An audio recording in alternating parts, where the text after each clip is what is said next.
Então, boa tarde aí, vamos começar aí. Então, vamos ficar nós, porque o Dória hoje não vai poder vir. Hoje ele falou, marcou um encontro com o Xaixão.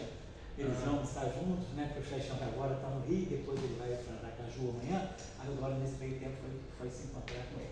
Então, nós estamos aplicando, fizemos 2 aulas conjuntas de modelo Sigma com teorias efetivas, e aí agora a gente já começou a separar de novo. Então, agora a gente vai falar de modelo Sigma na teoria efetiva, como uma teoria efetiva, mas o modelo geral.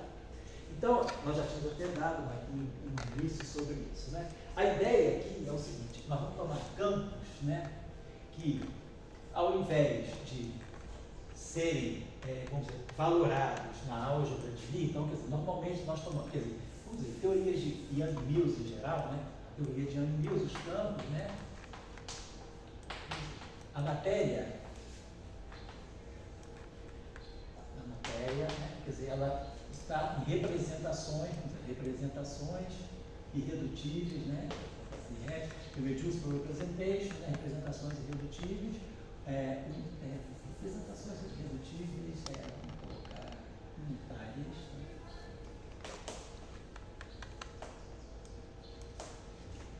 Dos grupos de simetria, do grupo simetria.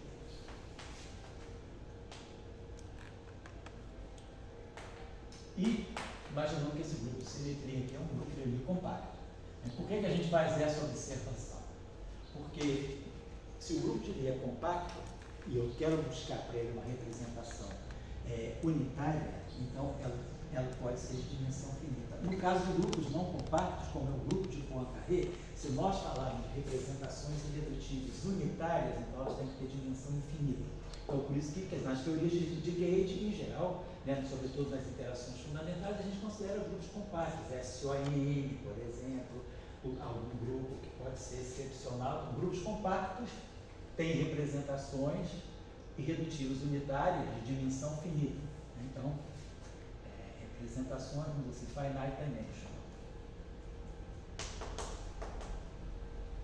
Então, por isso que a gente está colocando essa observação. Então, a gente coloca a matéria na QCD, quartos na representação fundamental, 3 antiquartos na representação 3 estáticos. Salant-Glass, Schoenberg, a gente coloca os campos em dubletes, né, de SO2, né, e o próprio campo de Higgs também, num dublete de SO2. E os campos de Gauge, né, os bósons de Gauge, eles tomam valores na álgebra de Lie. Eles estão na representação, vamos dizer assim, na representação adjunta. Opa. E o que está na representação adjunta, nós sabemos que é de álgebra válida. Então, toma valores na álgebra de Lie. Então, os campos de Gauge, eles carregam os geradores, né?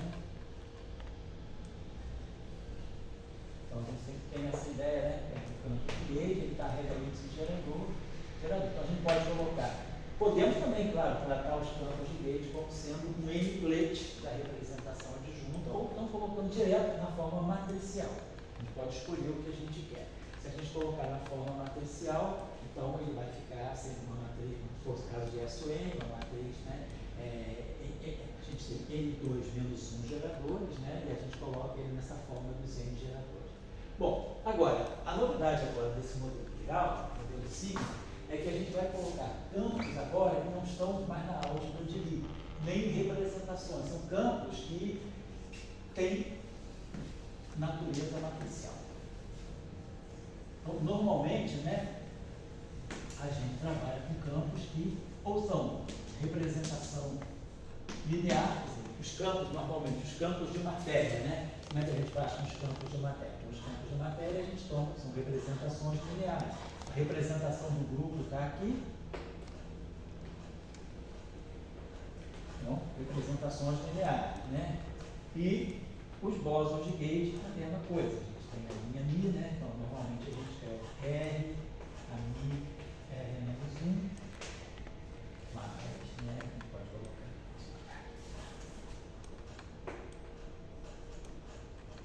a constante de acompanhamento aqui, né? E aqui.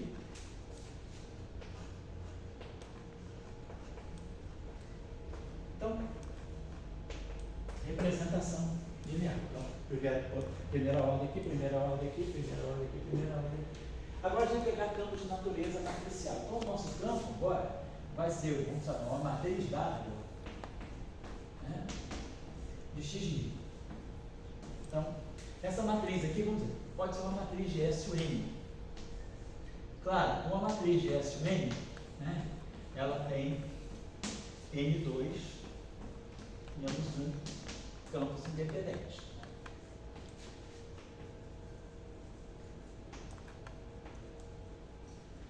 Nós vamos trabalhar com essa categoria de campo, ou seja, nosso campo W, a gente pode, se quiser, escrever dessa forma assim, né? W de x, a gente pode escrever exponencial. Então, aí aqui a gente vai colocar I, a gente pode colocar aqui um parâmetro, vamos chamar de G também, não importa, né? E aí vamos colocar os nossos campos aqui, vamos dizer, campos φA e geradores GA.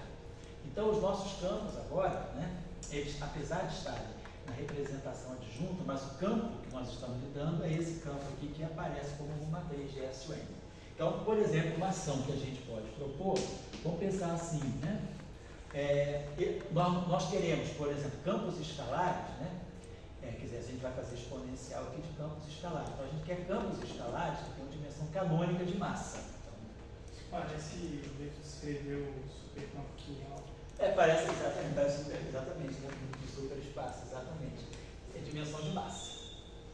Então, se eu quero que isso aqui tenha dimensão de massa, essa constante aqui deveria ter, vamos dizer, dimensão de massa menos 1, quer dizer, eu posso botar, então, assim, até melhor colocar assim, I. Normalmente na literatura, só para seguir a literatura, coloca-se uma constante aqui, F, né? Porque depois ela vai ser associada a uma constante, associada digamos, é uma constante com dimensão de medida, que vai estar associada ao decaimento beta, né? Do quarto D, por exemplo. Então, vamos colocar aqui esse I sobre F, o campo aqui. Então, o campo tem dimensão de massa, então essa constante F também vai ter dimensão de massa.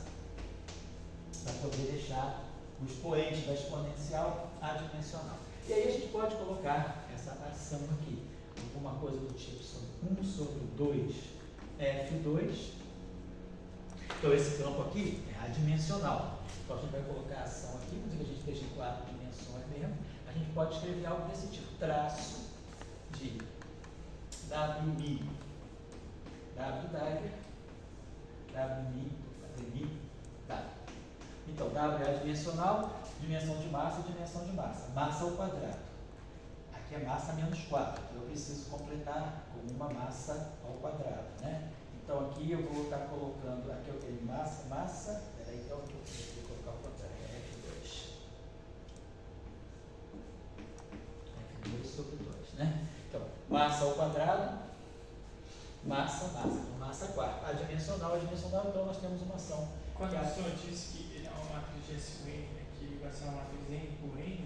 Ele vai ser, quer dizer, quando você pega uma matriz, vamos dizer assim, você tem uma matriz, pega esse o 3, por exemplo, você pega as 8 matrizes de Pauli, né, na representação, por exemplo, 3-dimensional. Você pode fazer o seguinte, você pode colocar aqui, o que é importante é que essa matriz aqui é de SUN, no sentido de que esses são geradores de SUN, mas eles não são necessariamente de dimensão N por N. Poderia, por exemplo, no caso de SO3, na QCD, por exemplo, a gente quando pega os quartos na representação 3 e a gente coloca a transformação de gauge, né, a transformação de gauge de cor, né, como sendo uma transformação com matrizes 3x3, então você está pegando 3x3 em SO3 e tem os 8 geradores, mas você poderia pegar, por exemplo, também, quer dizer, os geradores eles vão acompanhar a representação que você quer. No caso de SO3 você vai ter sempre 8 geradores, mas eles podem ser 3x3, 6x6, 8x8, pode ser decuplate, representação 10, representação 12. Então aqui a gente está pegando, por exemplo, esses 8, eu posso, por exemplo, pegar aqui esses geradores aqui numa representação N por N, por exemplo, tá? Agora, se for na representação adjunta, que aí a gente tem que pensar o seguinte, os geradores, né, na representação adjunta, então os índices de linha e coluna são os mesmos índices geradores, então isso aqui é menos I, F, ABC. Então a gente está, no caso de SO3, eu estaria colocando as 8 matrizes de SO3 em forma 8 por 8. Mas, por exemplo, se a gente pegar no caso de SO3, de geradores de SO3 na representação fundamental, por exemplo, então isso aqui seriam as matrizes de Gelman 3 por 3. Então isso aqui é 3 por 3 e isso aqui são 8 geradores. Tá? Então, nesse caso aqui, vamos dizer, a gente pode estar considerando os N2 menos 1 geradores de SON na representação N por N, como se estivesse na representação fundamental. Tá certo? Mas o que é importante é o número de campos. O número de campos é igual ao número de geradores do grupo, que é igual ao número de matrizes geradoras, né? O número de arame, né? Bom, então aquela relação ali, ela está me dando, vamos dizer, uma forma nova. Agora estou falando de campos que são matriciais. Então esses campos não comutam entre si, essas matrizes. Então vamos ver, primeiro de tudo, uma coisa interessante de fazer imediatamente é as equações de Euler-Lagrange em forma matricial. Né? Então, se a gente vai fazer as equações de Euler-Lagrange, não, por que a gente está fazendo isso? Porque depois nós vamos querer aplicar a QCD. Então, vou pegar esse modelo aqui, a gente vai ver que ele tem uma simetria SUN left por uma simetria SUN right, e vamos desenvolver isso para poder associar com as correntes de quartos. Então, as equações de Euler-Lagrange, vamos fazer a variação dos campos, né?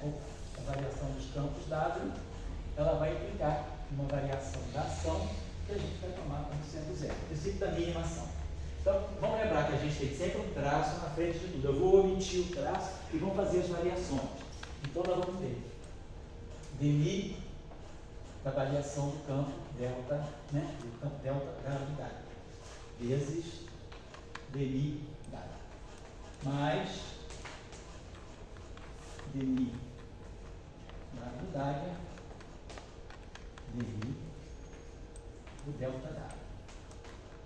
Então, claro, esse termo a gente faz sempre assim, a gente isola as variações, né? Então, se a gente isolar essa variação aqui, lembrar, nós estamos dentro de uma ação, portanto, eu posso fazer integrações por partes e nós estamos dentro de um traço, então nós podemos usar a regra cíclica dos traços. Então, esse termo aqui, basicamente, eu faço aquela integração parcial, isso aqui vai me dar menos D'Alembertiano do dado d'água vezes o delta d'água. Aqui, nós temos o delta do dado d'água.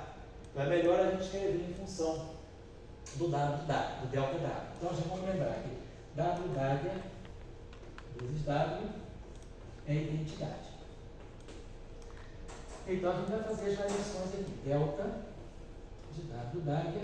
Nesse caso aí, não pode ser interpretado como o campo escalar ou o campo exponencial. Você toma a variação ou só do DAG ou só do campo, por exemplo. Você toma a variação Não. se barrar. Não pelo seguinte, porque aqui a gente vai poder expressar essa variação aqui em função daquela sem complexo conjugado.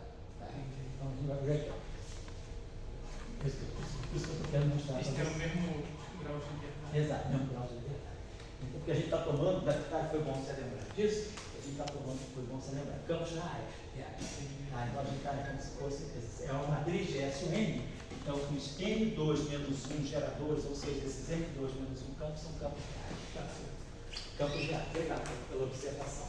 Então, vamos expressar isso aqui. Então, olha só, se eu pegar essa, então eu já posso multiplicar essa equação à direita por dado dado. Vou pegar essa equação, vou multiplicar à direita por dado dado. Então, eu vou matar esse cara aqui e vou colocar esse dado dado aqui. Então, a gente consegue expressar, deixa eu botar aqui, né? A gente consegue expressar o delta W d'água em função do delta d'água. Porque como o João Paulo perguntou aí, fez a observação, como o João Paulo fez a observação, né, os campos, né, quer dizer, que estão em W d'água são os mesmos campos reais. Quer dizer, o nosso W d'água, né, seria isso aqui, vou pensar assim, o nosso W d'água é exponencial de menos I sobre aquela constante F, que eu coloquei FA, GA, geradores GA. Então, são os mesmos campos, então por isso que essas transformações, essas variações não são independentes. Então, a gente pode escrever, multiplicando por W dado, a gente tem que a variação do dado, na verdade, o dado dado é o inverso do dado, né? É menos dado dado, delta W, dado dado.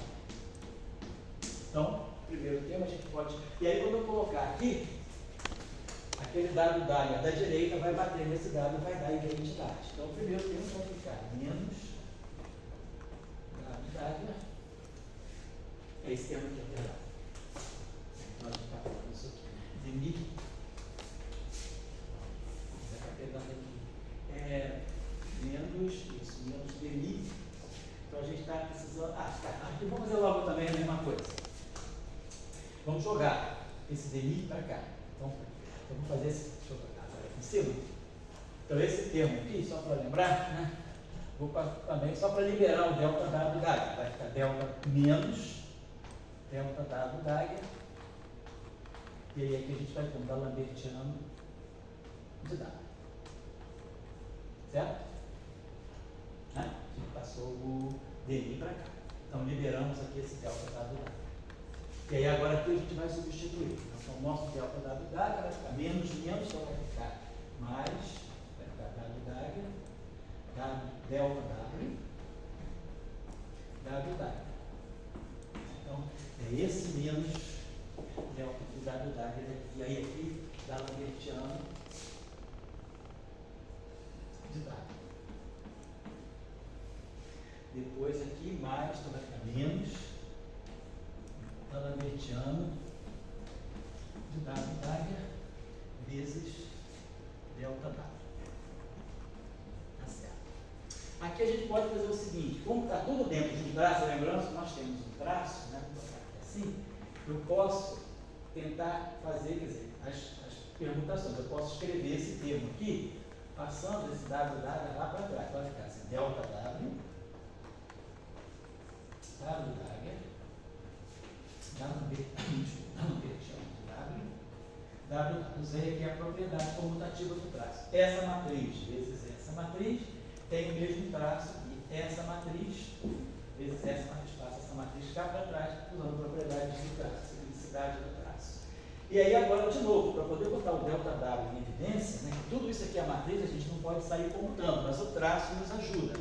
Então a gente vai ter W da águia, D'Alembertiano de W da águia, delta W. Então agora eu tenho traço de tudo isso, né? Desse cara menos esse cara. Então agora eu consigo fatorar esse W, esse delta W, e aí a gente já pode começar a encaminhar para a equação de Euler Lagrange. Aqui.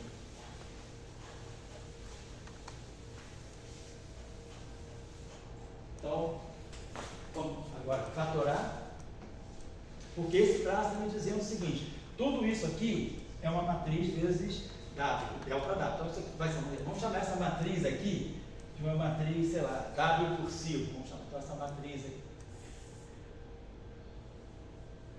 Seria essa matriz aqui, W da águia, D'Alembertiano de W, W. Vamos chamar essa matriz aqui, sei lá, de W e J.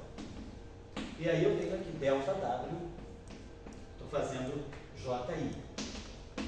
E aí, naquele outro termo, eu tenho esse D'Alembertiano de W da águia, eu posso chamar de uma matriz, sei lá, U. Uma matriz U e J, delta W, JI. Então, no fundo, tirando esses elementos de matriz aqui, fatorando isso aqui, eu vou ter uma equação matricial. A matriz W, elemento J, e a matriz U, elemento J. Então, vamos escrever em forma matricial direta. Então, a equação de campo está ficando assim. Esse tempo ficou mais, ficou W da águia,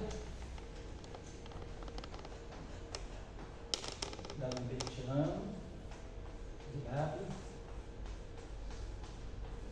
da águia, menos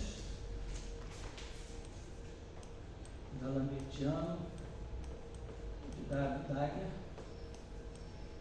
é bom, só isso, menos D'Alembertiano de W da águia, né?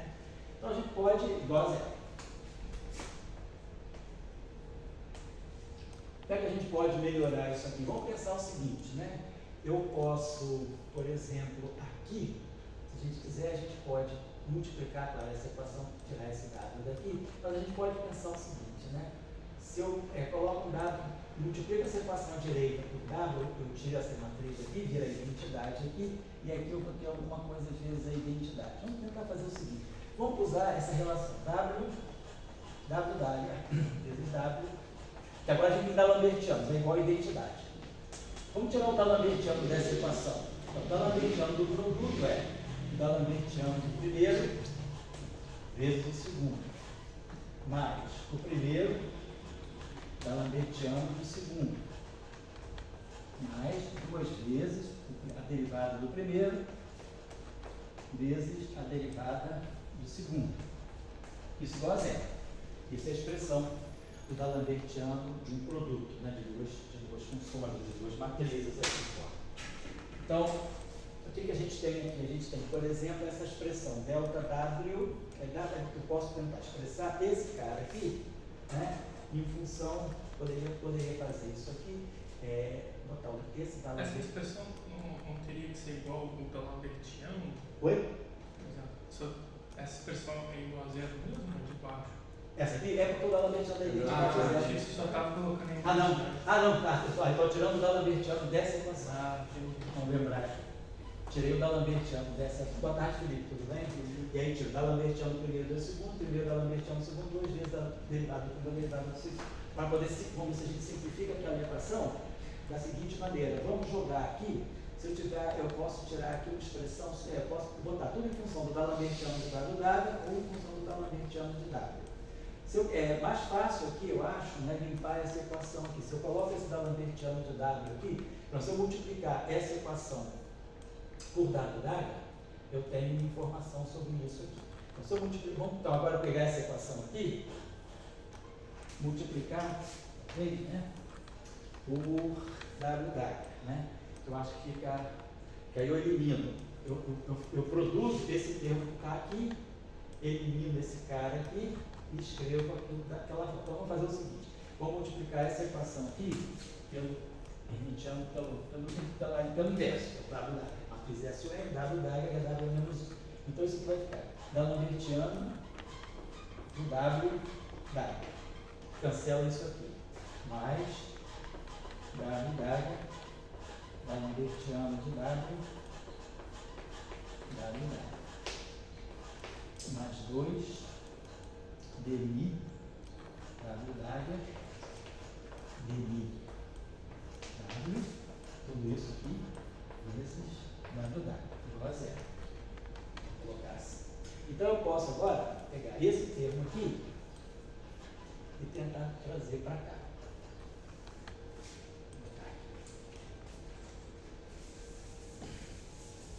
Por que eu estou fazendo isso? Porque a gente vai precisar dessa forma mais simplificada para poder fazer depois obter as correntes conservadas. Então vamos lá. Então, se eu colocar essa expressão aqui, então isso aqui é o próprio D'Alembertiano de W, né? Então, então a gente vai ter aqui um D'Alembertiano, então a gente vai ter isso aqui, vai trazer isso aqui para cá.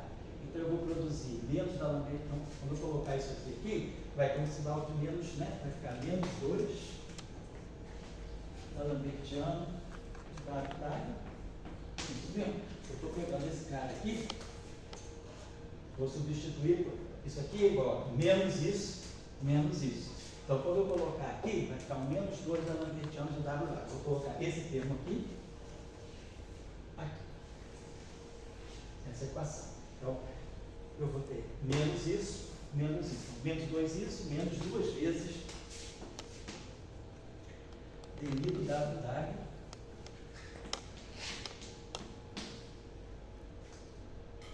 dmi W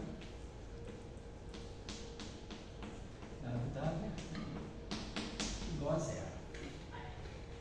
Isso. Então eu posso multiplicar agora essa equação por W, digamos assim. Tanta perfumaria, né? Desculpa aí. Mas dá.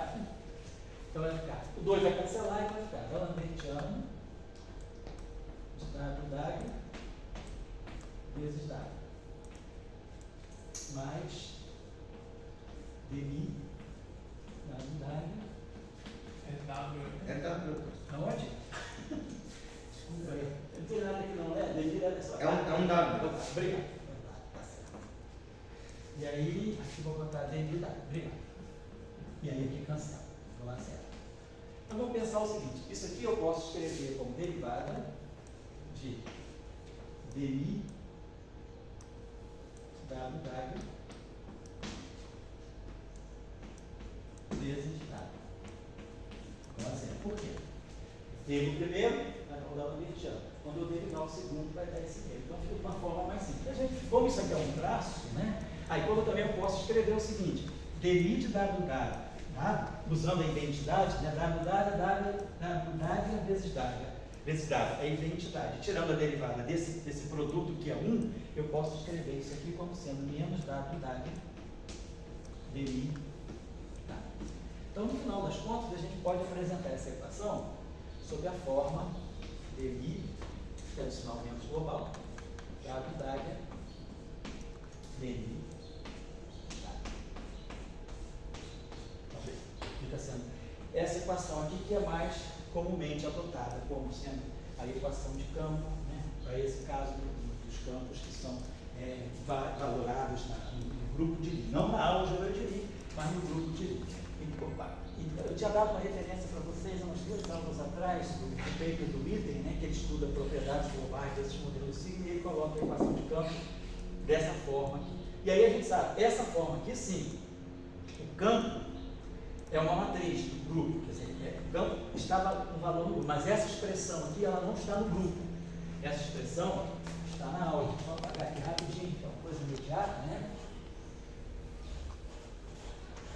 Porque para Yang Mills, né, a gente coloca tudo na álgebra. Tudo é na álgebra de Lie. Tudo é gerador, tudo é linear no gerador. Aqui não. O W, sendo uma expressão, uma exponencial de geradores, né? Claro que a exponencial de geradores ela não está na álgebra, ela está no grupo, porque tem a identidade. A álgebra não tem a identidade.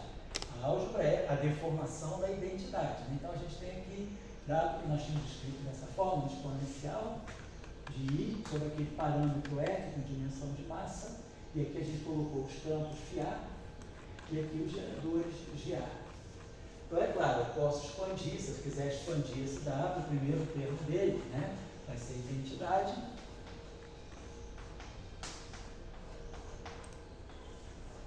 Depois o segundo termo, né, vai ficar menos 1 sobre 2F2, vou botar assim, φA, φB. E aí a gente vai ter gerador GA, gerador GB. Né? E aí a gente sabe, isso aqui é simétrico em AB. Então isso aqui vai me selecionar daqui só a parte simétrica. Vou pegar aqui um meio de GA, GB mais GB, GA. Então isso aqui vai me dar o meio do anticomutador de GA com GB. Mas o anticomutador de GA com GB não está na álgebra. Está na álgebra do comutador. A álgebra de Lie é a álgebra dos comutadores, né? GA, GB, né? Isso aqui está valendo para a álgebra. O comutador, não. Se essas duas matrizes forem iguais, isso aqui vai dar GA ao quadrado. Então, para S3, por exemplo, a gente conhece essa relação. Para S2, por exemplo, se essas matrizes fossem S2, isso aqui é o anticomutador de sigma A com sigma B, que dá o quê? Delta AB. Se for para S3, a gente tem um pedaço em delta e tem um pedaço que depende daquelas constantes de estrutura, na verdade, generalizadas. Não são constantes de estrutura, mas daqueles coeficientes que dependem da representação. Quer dizer, quando a gente escreve essa relação aqui, né, para S1N, a gente vai ter GA/GB, eu vou escrever como um meio do comutador mais um meio do anticomutador. Então, um meio do comutador, né, isso aqui eu vou escrever GA/GB, é igual a GA/GB menos GB/GA sobre 2, mais GA/GB mais GB/GA sobre 2. Eu escrevo como um meio do comutador mais um meio do anticomutador. O comutador vai estar na álgebra de Lie. Então, vai estar I, F, A, B, C, GC. Então, a gente vai ter um pedaço que vai ter um meio. Aí a gente vai ter o anticomutador de GA com GB, que a gente escreve DA, BC, e aí aqui a gente coloca GC. A diferença é que esses coeficientes aqui independem da representação. A constante de estrutura é a mesma em qualquer representação. Esses elementos aqui, esses tensores aqui, eles dependem da representação. Então, não está na álgebra, então isso eu estou dizendo, isso aqui não está na álgebra de Lie. Então, isso aqui, vamos dizer, estou falando uma coisa que pode parecer, que é óbvio para muitos de vocês, porque isso aqui é a matriz do grupo. A matriz do grupo. A álgebra está aqui. A álgebra é tudo que é linear no gerador. Então, a gente aqui está na álgebra de Lie. Aqui já Ele já está saindo da aula. Ele está no grupo, mas não está na aula. Isso eu estou chamando a atenção. Então, as equações de campo, elas, por que é interessante colocá-las dessa forma? Porque a gente está colocando aqui um objeto que não depende, né? Esse objeto aqui não é a matriz do grupo, é a matriz, mas está na álgebra. Então, vamos lá. O que é isso aqui? Então, a gente tem o seguinte. Como é que está lá? A gravidade, né? Isso. Então, vai ficar exponencial menos I sobre F. Os campos são reais, e as matrizes são hermitianas, né? Nós estamos falando do grupo SUN. Então, os geradores de SUN são de traço nulo, né?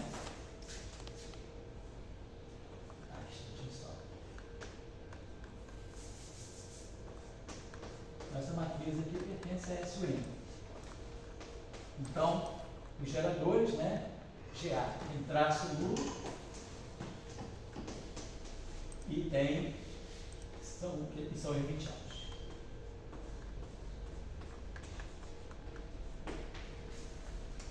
Então, a gente está escrevendo isso aqui, e aí aqui a gente tem a derivada, e aí aqui a gente tem o exponencial de novo.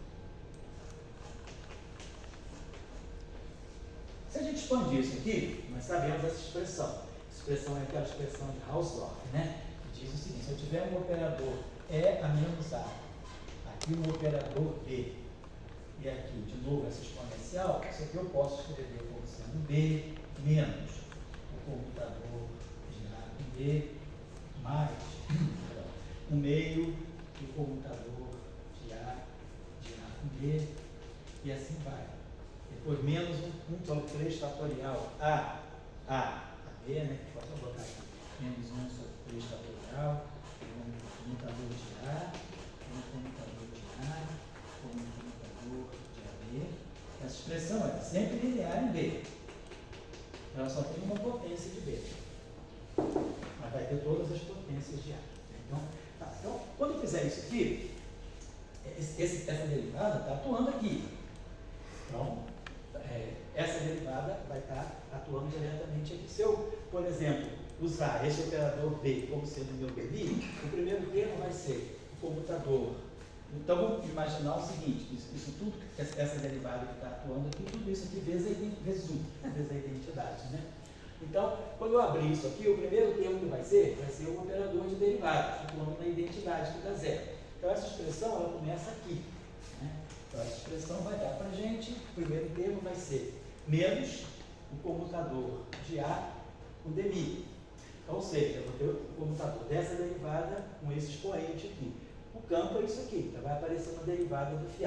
Então, eu tenho menos que vem daqui e o menos que vem daqui. E quando eu tiver o comutador de GA com dmi, de φ, a derivada vai atuar só no φ. Então, isso aqui é φ dmi, né, menos dmi φ. Esse comutador dá isso aqui. Né? E claro, φ dmi atuando numa função teste, menos dmi do φ atuando numa função teste. Imaginar sempre que o comutador, essa derivada está atuando numa função teste, então vai dar isso aqui. Então, o primeiro termo dessa expansão, então eu tenho o sinal menos daqui, tenho o sinal menos daqui, e tenho aquele sinal menos aqui. Vai ficar tem 3 menos, então vai ficar menos no final do dia, vamos ter um coeficiente I sobre F,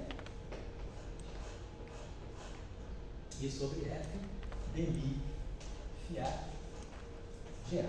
Então, vamos dizer, esse é o primeiro termo, essa expansão aqui. Depois, o segundo termo é esse comutador aqui com esse cara, mas esse comutador já está calculado. É isso aqui. Então, eu vou estar comutando A, que tem esse gerador, com um outro gerador. E aí eu vou ter um comutador de um GA que está aqui dentro, desse GA aqui, e esse cara aqui eu vou escrever como sendo φBGB. Então eu vou ter um comutador G que vem daqui e o outro comutador G que vem daqui. Mas o comutador de dois comutadores, o comutador de dois geradores é um terceiro gerador. Então, essa segunda expressão aqui vai ser linear também no gerador. Né? Se a gente quiser colocar explicitamente esse termo, ele vai ser menos I φ, vou colocar assim, menos I sobre F φ. Tá. E aí eu vou ter o comutador desse GA aqui, no caso, vou colocar o primo aqui, lateral. esse comutador GA, que está vindo daqui, então menos I sobre F, que é GA. E esse carinha aqui, eu já sei quem é. É I sobre F, que eu vou tirar fora também, que vai ficar I com menos I dá 1, e vai ficar F2. Que vem um F daqui e o outro F que vem daqui. Então, e aí eu vou ter o comutador. Então, eu vou ter o FIA que vem daqui e o DMI FIB que vem daqui. E tudo isso vezes o comutador de GA com GB, que é o I vezes FABC GC. Então, claro, se quiser eu posso trocar de índice, eu posso chamar o C de A e o A de C. E aí eu posso fatorar, sempre no final do dia eu vou poder fatorar um gerador. Vai ter um gerador aqui, um gerador. E aí, quando eu pegar o terceiro termo, vai ter gerador aqui, gerador aqui, gerador aqui. Gerador com gerador da gerador. Gerador com gerador da gerador. Então eu vou poder sempre ter, no final de tudo, eu vou ter sempre geradores. E com essa expressão, eu vou sempre poder escrever como algo que depende tem um índice Mi, que vem da derivada, tem um produto, tem uma derivada de campo, quer dizer, aqui eu sempre tenho uma derivada do campo, que é esse comutador, o primeiro comutador que eu fiz aqui. Então aqui vai ter uma derivada do campo, φ. Aqui vai ter um campo φ puro e aqui vai ter um campo φ puro. Então vai ser um termo que vai ser cúbico em φ, com dois φ's livres e uma derivada. Esse termo aqui tem um φ livre e uma derivada de φ. Então a estrutura vai ser sempre essa. Eu vou ter um termo de ordem n, eu vou ter um φ a ordem n menos 1, uma derivada de φ e um gerador. Então essa vai ser a estrutura geral. Então, vou dizer mais, vamos dizer assim, blá blá blá, né? Sempre vezes um G. Um GA, por exemplo. Então eu vou poder sempre fatorar um GA. Então essa expressão, apesar aqui eu ter matriz do grupo, quando eu combino essa expressão, isso aqui então está na álgebra de Lie. Vou botar essa álgebra. Lá. Opa. Grupo, derivada, grupo. Álgebra. Então esse campo aqui é mais fácil da gente lidar. É isso aí que está dando a ideia, né? Que a gente viu que pode dar um modelo signo, porque quando eu tirar, eu posso escrever essa ação da seguinte maneira. Fica claro que isso é um modelo signo também, né? Por enquanto a gente está falando de um campo que toma valores do grupo. Mas eu posso escrever como a minha ação, né? Vamos dizer assim, a minha ação é traço de demifidária do φ. Eu estou colocando isso aqui, tá? É ação. Eu não estou omitindo a integral de B4x, estou omitindo o F2 sobre 2. Estou só colocando o núcleo, né, o que está dentro do lagrangiano mesmo. E aí, como isso aqui é o traço, eu poderia colocar aqui, por exemplo, né, um W, essa derivada, vou colocar assim, para ficar bem claro. Essa derivada está confinada aqui, essa derivada está confinada aqui. Então, se eu colocar aqui a identidade, eu posso colocar aqui um W vezes um W. Então, esse termo aqui eu poderia escrever assim, traço de DI, W d'área, vezes W, vezes W d'área, DI, W. Claro que eu estou usando aqui a identidade, mas esse termo aqui nós já vimos. W d'área vezes W dá identidade. Então, a derivada disso é zero. Então, vai ficar dmi W' vezes W mais W' dmi W é igual a zero. Então, eu posso escrever esse termo aqui como sendo menos W' dmi W. Essa derivada passa para cá, por causa disso, né? Então, lembrando aqui. W' é identidade. Então, a gente sempre pode escrever aqui a derivada de W' vezes W é igual a menos W' derivada do W. Eu posso deslocar a derivada do W. Esse termo aqui vai ficar menos W' derivada do W. Menos W' derivada do W. Então, falando, no final de tudo, a minha ação vai ser W' derivada do W. W', então a minha ação pode ser escrita dessa forma. Eu posso reescrever essa ação dessa forma. Tem um ensinamento, na hora da equação de campo, então, sinal global, que não vai influenciar, eu posso escrever essa ação da seguinte maneira: traço de W'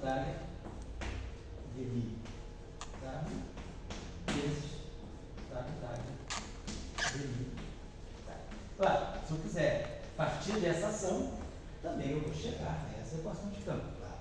Ou se eu saio daqui, como a gente fez aqui agora, no início, a gente chegou aqui. Então, essa equação de campo aqui é a equação comum, né, a todas as formas possíveis da ação do Lagrangiano. Mas essa forma aqui mostra para mim claramente que esse termo aqui, ele vai ter sempre o quê? Ele vai ter sempre um produto de campos, né, como a gente colocou ali. Ele vai ter um produto de φ, né, vamos botar assim, vai ter um produtório, vou botar esquematicamente, vai ter um produtório de φ, vou botar assim, um produtório em A de φA, e vai ter aqui uma derivada de G, de A, também de φ. Então ele vai ter vamos botar aqui um produtório de φ e aqui um φA. Tudo isso vezes um gerador de A. E aqui é a mesma coisa, eu vou ter um outro produtório de φ vezes um dmi φb. E aí eu vou ter um GA aqui, um gerador GA, tudo isso aqui, o primeiro termo é esse aqui, vezes GA. E esse segundo termo também que está na álgebra de Lie, é esse produto de φ vezes a derivada de φ vezes GB. E aí a gente normaliza os traços, né? Traço de GA e GB, né? Dependendo da normalização que eu dou, vai ter um fator, mas vai ser sempre delta de AB. Então, os geradores de SUN são normalizados dessa forma, né? Traço de GA, GB, né? Tem um fator aqui, vou botar K, que depende da representação, mas que no final vai dar delta B.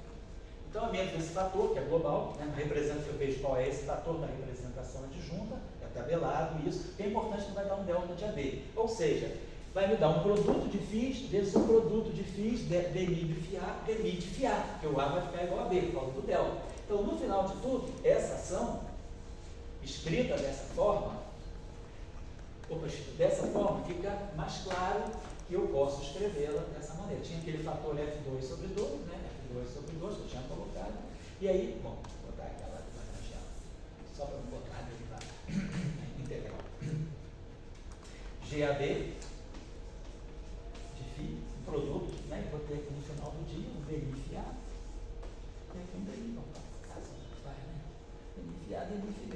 Então, é tipicamente uma ação, como a gente já estudou anteriormente, de um modelo sigma não linear, onde esses campos aqui são corresponderiam, né? Quer dizer, a gente está dando o status de campos aos N2 menos 1 parâmetros de SUN. A gente pegou esses parâmetros aqui, né?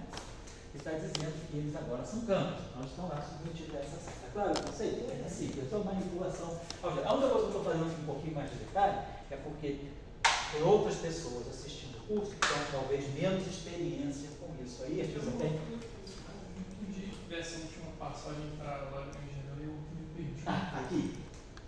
Então, você tirou um traço, argumentou que o produto Isso aqui ficou aqui, ó. Então, quer dizer, essa combinação, matriz de SUN inversa, derivada, matriz de SUN, me dá uma expressão que está na álgebra de Lie. Vai ter sempre essa estrutura, um produto de N menos um campos e uma derivada no campo e um gerador. Então está na álgebra. Então aqui eu fiz isso. Aqui eu fiz isso. E aí eu traço o gerador GA e o gerador GB, que é um delta de AB. Então esse delta de AB vai fazer esse B ficar igual a A. Então esse produto de campos que está aqui com esse produto de campos que está aqui, vai ter que ter essa estrutura. Eles vão se juntar para dar esse GAB. É esse que eu vou lugar. Né? Porque só para você ver o seguinte, pega, por exemplo, só você que não quer, fica tranquilo que não tem erro. Tá? É só o seguinte, esse termo aqui, ó, ele tem, primeiro termo, FAGA. Então, ele vai multiplicar um outro termo que vai ter FAGA, demi FA, demi FB, GA, GB. Vai dar um delta de AB, então vai dar o primeiro termo. Demi FA, demi FA. Aí eu vou pegar esse segundo termo, por exemplo, tem esse termo aqui, vai ficar FC, demi FB, tá? GA, vezes um termo desse tipo aqui, um demi, vamos dizer, FC, GC. Então, o comutador dos dois geradores vai fazer a delta. E aí, esse campo aqui, com esse campo aqui, eu vou tirar fora, né, para poder botar, fatorar o dmi. Então, eu vou ter alguma coisa que vai ter constante de estrutura e o F. Vai sobrar 2. Então, tudo isso eu vou agrupar, vai ter que dar. Porque como você tem sempre um demi FA, demi FB, esse produto de campos, os índices colocados corretamente vão te dar sempre uma... Porque eu não entendi, por exemplo, se eu calculo aquele traço ali, usando aquele argumento que eu fez lá, só que dessa última expressão para escrever o Lagrangiano da fórmula do sigma não linear. Então, olha só. Então, eu estou falando assim, esse traço aqui, com esse aqui, E um delta. é um delta, fez isso aqui. Então eu já fatorei. É como se ficasse só um quadrado. Isso. Agora, isso tudo que está aqui já não é mais matriz. Acabou a matriz, agora é só um campus, né? Produto de campo. Então eu pego todo esse produtório aqui junto com esse produtório todo, que como os índices estão todos colocados corretamente, se aqui é DMFA, e aqui é DMFA, peraí, perdão, aqui Era B e o A. peraí, é DMFA, isso, DMFA. Aí é DMFA. Ah, não, desculpa, perdão, tá certo. Deixa eu só colocar uma coisa aqui. Eu vou ter, tá certo, tá certo, você tem razão, Paulo, acho que deu um pulo aqui. Esse produto, então ficou só o seguinte, perdão.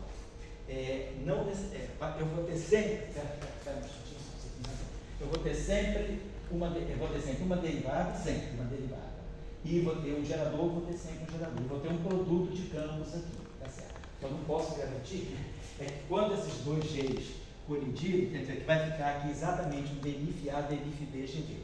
Esse índice desse gerador vai estar perdido aqui dentro do somatório. A melhor maneira de eu colocar isso, vamos colocar assim, colocar assim. Por enquanto, vou ter duas derivadas atuando no fim. E vou ter esses dois geradores que vão dar um delta de AB. Como esse campo aqui tem um índice, quer dizer, esse campo aqui certamente vai ter que trazer um índice, vamos dizer, A. E esse campo aqui vai ter que trazer um índice B. Vamos colocar assim. E aqui eu tenho um gerador. E aqui eu tenho outro gerador. A estrutura é essa. Produtório de campos, DMFI, gerador. Produtório de campos, DMFI, gerador.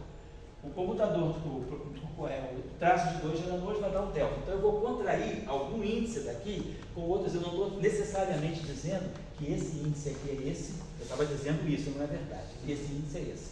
O índice desse gerador aqui e o índice desse gerador aqui, eles vão estar perdidos. O que eu tenho é essa estrutura. No final, deixa eu botar aqui, o que a gente vai ter uma estrutura desse tipo assim. F2 sobre 2, bom, só botar isso aqui, aí eu vou ter. Esses produtórios de campos, eles vão ter que se agrupar em alguma coisa que eu vou chamar de G. Então aqui vai ser um produto só de G de campo. E claro, vai me sobrar uma derivada de φ e vai me sobrar outra derivada de φ. Claro que esses campos aqui vão ter que ter índice. Então a única perspectiva que me resta é essa aqui. Então eu estou dizendo, isso vai ter essa forma, adivinhando a forma. Agora, claro, usando essa expressão aqui, se a gente quiser abrir essa expressão no detalhe, então eu vou pegar essa primeira expressão, vamos dizer que eu abro até a segunda ordem. Eu abro isso até a terceira ordem, e até a segunda ordem aqui. Então, se eu vou agora e abro essa expressão até a terceira ordem, e começo a fazer o produto dos dois lados, eu vou gerar todos esses tipos de termos. O que a gente vai perceber é que os índices vão ter que ser tais, vão se contrair de tal forma. Eu sei que o que eu vou poder explicitar no final vai ser isso aqui. Então, eu vou poder fatorar sempre uma derivada de φ, outra derivada de φ. Então, vai ser φA e um φB. E vou ter esse produto. Esse traço que vai dar esse delta, vai fazer com que esses dois produtórios, no final do dia, me produzam uma função para esses dois índices. Tá certo? Agora, claro, quem quiser fazer o exercício, senão uma vez na vida a gente faz, né? Só para a gente sacar como é que fica, né? Professor, você falou que aparece uma delta ali dentro? Aparece uma delta de cromo do traço, porque você vai ter dois geradores. E aí o traço de dois geradores é uma delta que vai fazer com que os índices do grupo se casem. Mas agora, claro, vai ter um produto de φ aqui, um produto de φ aqui, com os índices colocados corretamente, né? Essa expressão aqui, ela no fundo não vai ter nenhum. O único índice que vai sobrar dessa expressão é o índice μ. Então todos os índices A, B, C, desses termos todos, vão estar todos fechados entre si. A com A, aqui é a mesma coisa. A com A, B com B, C com C, depois vai ter A com A, B com B, C com C, D com D, está tudo fechadinho. Então você tem um produto de campos aqui e um produto de campos aqui. Essa métrica vai fazer com que dois índices do grupo se casem.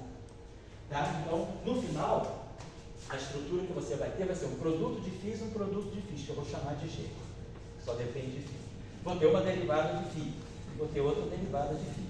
Claro, os φ têm índice, que é A e B. Então, o que vai ter que me sobrar, se eu fizer os cálculos corretamente, vai ter que ser um objeto que vai ter dois índices aqui. Porque no final do dia, essa expressão aqui é completamente neutra, né? Ela é um traço. Então, isso aqui é um traço, isso aqui é uma matriz, no final do dia, isso aqui é uma matriz da álgebra, não do grupo, isso aqui é outra matriz da álgebra. Então, portanto, eu tenho um gerador, isso aqui é linear no gerador, isso aqui é linear no gerador. O traço de dois geradores, do produto de dois geradores é um delta. Então isso aqui no final do dia não é uma matriz, é um escalar. Certo? Certo? Tá? Só isso. Vocês conseguem observar isso aí. Bom, então, aqui.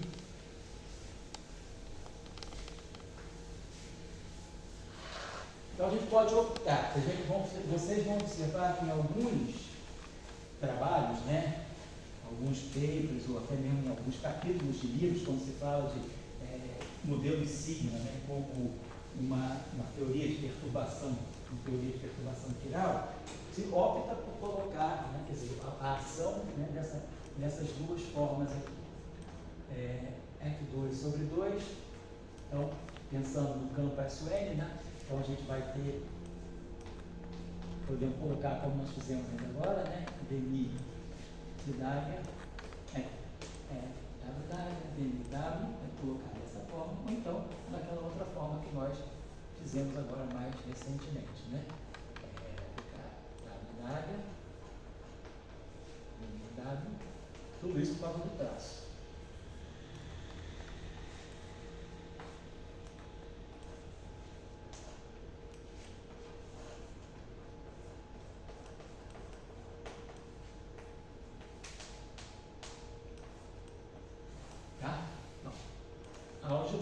Álgebra, grupo. Então, temos certeza que a gente pode estar descrevendo um modelo sigma dessa forma. Agora vamos observar o seguinte, por que isso se faz? Né? A gente já tinha uma aula, acho que 2 aulas anteriores, ou talvez na aula anterior, foi 2 aulas anteriores, a gente falou que quando a gente está falando de quebra espontânea de simetria, né, a gente tem conjunto de campos escalares, né? Então a gente tem campos escalares, e algum desses campos escalares vai tomar valor esperado no vácuo diferente de zero. Então, a gente sabe que eu tenho um conjunto de campos φ. O vácuo, a configuração de mínima energia desse conjunto de campos vai ser caracterizada por valores esperados no vácuo de todos esses campos. Mas a simetria me relaciona. A simetria faz com que ΔI seja I, vou colocar assim, ômega GA, IJ, vou botar até a notação, que não tem nada a ver com isso aqui. Vamos supor que eu tenho um conjunto de campos escalares que eu vou chamar de S. Então, tem um conjunto de campos escalares SI. E esses campos escalares SI eles estão ligados a uma certa simetria que faz com que eles se transformem entre si. Uma variação do campo I vai ser I, parâmetro da transformação, geradores da transformação, vamos chamar de geradores TA, elemento IJ, SJ. Então, isso aqui é a simetria, né? Seria a expansão em primeira ordem, os parâmetros da exponencial. Então, é a simetria. E aí, se esses campos são ligados a algum potencial, então, a configuração de mínima energia, quer dizer, o vácuo, né? A configuração de vácuo desse conjunto de campos vai ser caracterizada por todos esses campos tomando valores esperados no vácuo, algum valor esperado no vácuo. Claro. Então, delta do SI vai ser I, ômega. Então, vou pegar agora o valor esperado no vácuo dessas variações aqui, dessas transformações. O que significa isso? Isso aqui significa que a configuração do vácuo ela pode ter uma variação. Então, se todos os valores esperados no vácuo dos campos forem nulos, isso aqui automaticamente é zero. Então, se eu pegar todos os campos com valor esperado no vácuo diferente de zero, significa que o conjunto de SI, o conjunto desses valores esperados no vácuo, está me definindo o vácuo da teoria. Isso aqui não é o vácuo da teoria, isso aqui é a transformação de simetria geral. Isso aqui eu vou agora pensar. E se eu estiver pegando a configuração de vácuo? A configuração de vácuo é caracterizada por todos esses campos escalares tomando certo, que a gente chama de VEV, Vacuum Expectation Value. Então, se eu pegar a variação do vácuo, ela vai ser também dada por isso. Se pelo menos, se todos os campos tiverem configuração de vácuo trivial igual a zero, essa grandeza aqui vai ser zero, ou seja, não há variação do vácuo, o vácuo é invariante. Todas essas configurações vão trivial igual a zero. Mas se pelo menos um campo desse, ou alguns campos desse, tiverem valor esperado no vácuo diferente de zero, essa transformação aqui já não vai ser, pode não ser zero. Ou seja, eu vou ter uma variação da configuração de vácuo, ou seja, o vácuo não é mais invariante. Então, nesse caso, nós temos quebra espontânea de simetria. Por isso que a quebra espontânea de simetria, ela sempre pede, né, que pelo menos um dos campos, né, não tenha valor no vácuo trivial, porque se todos os campos tiverem valor no vácuo trivial, a configuração de vácuo é invariante pelas transformações de simetria. O que caracteriza a quebra espontânea de simetria? A simetria está no lagrangiano, ou na ação. Se a simetria for interna, ela está no lagrangiano. Então, a simetria está no lagrangiano. Aí eu pego a estrutura, quer dizer, todos os campos na configuração de vácuo. Faço a transformação de simetria. Se um deles não for zero, isso aqui não é zero. E aí, ou seja, o vácuo não é invariante. Então, eu tenho lagrangiano invariante, vácuo não invariante. E aí nós temos, forma uma simetria global. Nós temos quebra espontânea da simetria global. E aí, o que acontece? Justamente, os campos que têm valor esperado no vácuo diferente de zero, eles vão contribuir para que outros campos que não ele tenham valor, tenham configuração de vácuo não invariante. Então, esses campos são os bósons de Golgi. Então, os bósons de Golgi são justamente aqueles, né, que não são invariantes, porque eles não vão ter essa configuração aqui. Eu faço a transformação de simetria, né? É como se eu gerasse a partir desse campo uma configuração de campo que tem vamos dizer, tem um delta SI, isso aqui vai ser uma constante, ou seja, como se tivesse um campo com uma configuração de comprimento de onda infinita, ou seja, a frequência zero, são os bósons de Golgi. Então, os bósons de Golgi, eles estão associados, né, aos campos que não têm vácuo invariante, ou seja, aqueles que quebram a simetria. Então, se nós temos um grupo G de simetria, nós temos um subgrupo que vai deixar o vácuo invariante. Então, esse subgrupo, pode ser também que eu quebre a simetria toda, mas pode ser que sobre algum subgrupo. Eu tenho um subgrupo que algum subgrupo pode deixar a configuração de vácuo invariante, mas eu tenho geradores. Os geradores que vão quebrar o grupo são aqueles que, quando atuarem nas configurações do vácuo não triviais, vão dar um delta S diferente de zero. Então, esse gerador, se um gerador qualquer, ele atuando no gerador PA e J, atuando na configuração de vácuo que eu tenho, SJ, for zero, isso significa que esse gerador mata o vácuo. Então, a ação desse gerador no vácuo é zero, ou seja, lembrando que a transformação do grupo é exponencial. Então, se esse gerador ele é zero, nessa configuração, você tem a matriz do grupo, e aqui é isso aqui. Então, se esse gerador aqui aniquila, é zero, então, isso aqui vai dar identidade. Então, isso aqui é zero, se esse gerador vai dar zero, isso aqui vai ficar identidade. Então, essas transformações aqui vão me deixar o próprio, vai dar SJ. Porque vai dar identidade, delta e J, vai ficar assim.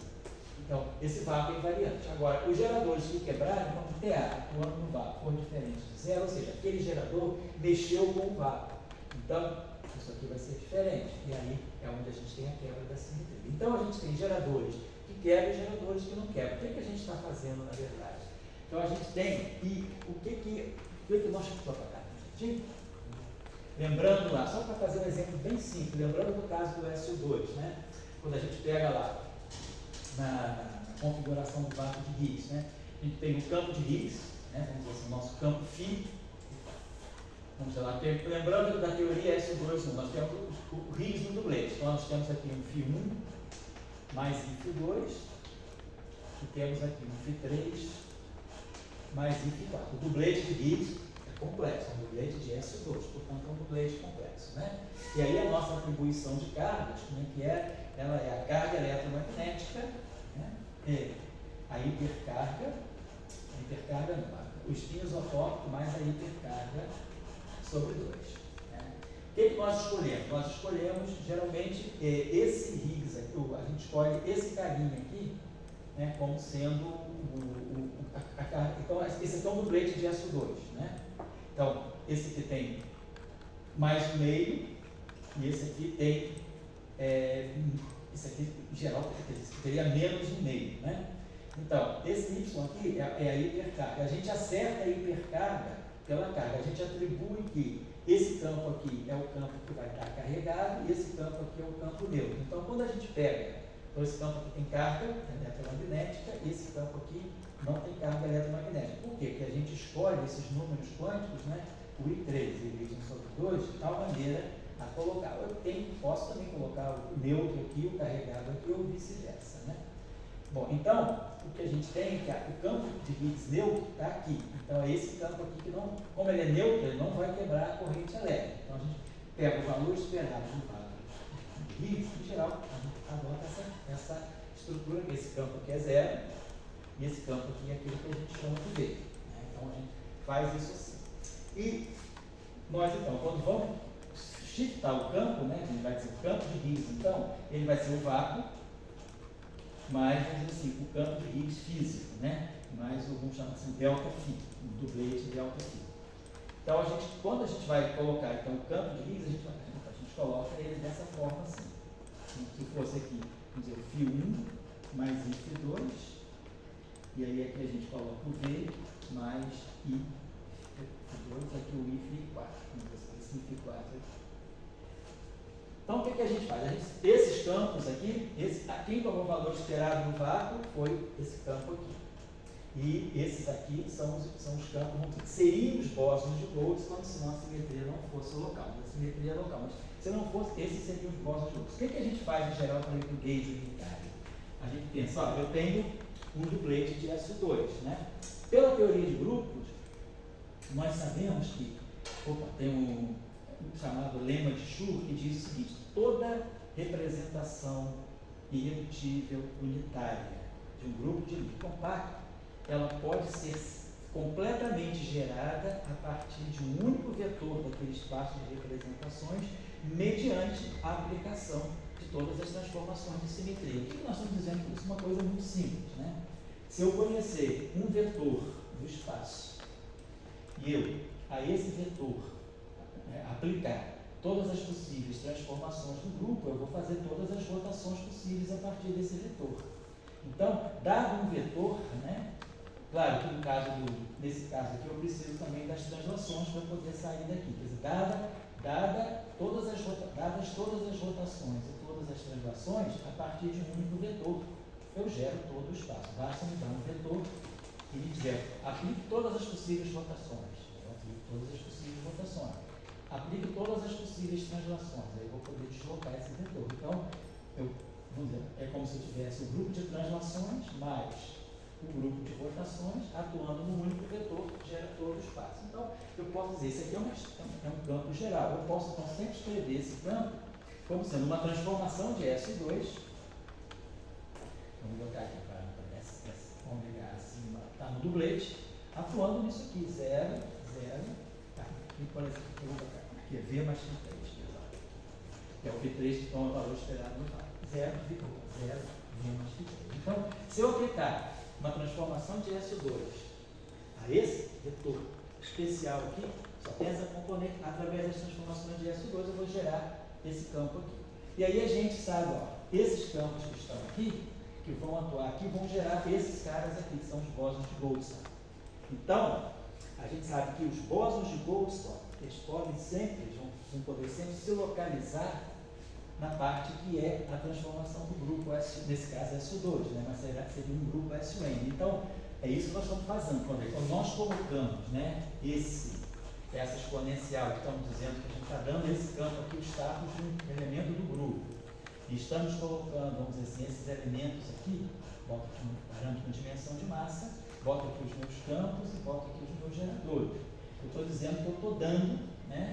Claro, se a simetria for local, como acontece no modelo Weinberg-Salan, eu vou para o gauge unitário e marco esse exponencial. E aí o meu campo de Higgs, que eu trabalho o tempo todo no gauge unitário, é esse aqui. Então vai me aparecer só esse campo Hzinho, esse Higgs aqui, que é o φ3. Isso tudo aqui eu elimino por uma transformação de gauge, porque eu faço uma transformação de SO2 com parâmetros que vão me matar exatamente a transformação do SO2 que está trazendo essa estrutura aqui a partir do V mais H3, V mais φ3. O φ3 é o H. Então, no final de tudo, no modelo de teoria da prata, a gente trabalha com esse Higgs aqui, sobra só um Higgs neutro e a história está toda contada no gauge chamado unitário. Mas aqui, se a gente está falando de uma simetria global, não temos simetria local, eu não tenho como eliminar.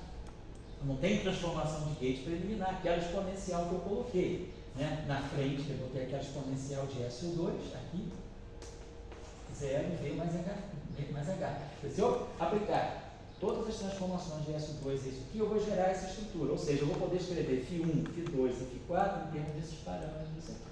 É só fazer uma transformação infinitesimal que a gente vê claramente como é que isso acontece.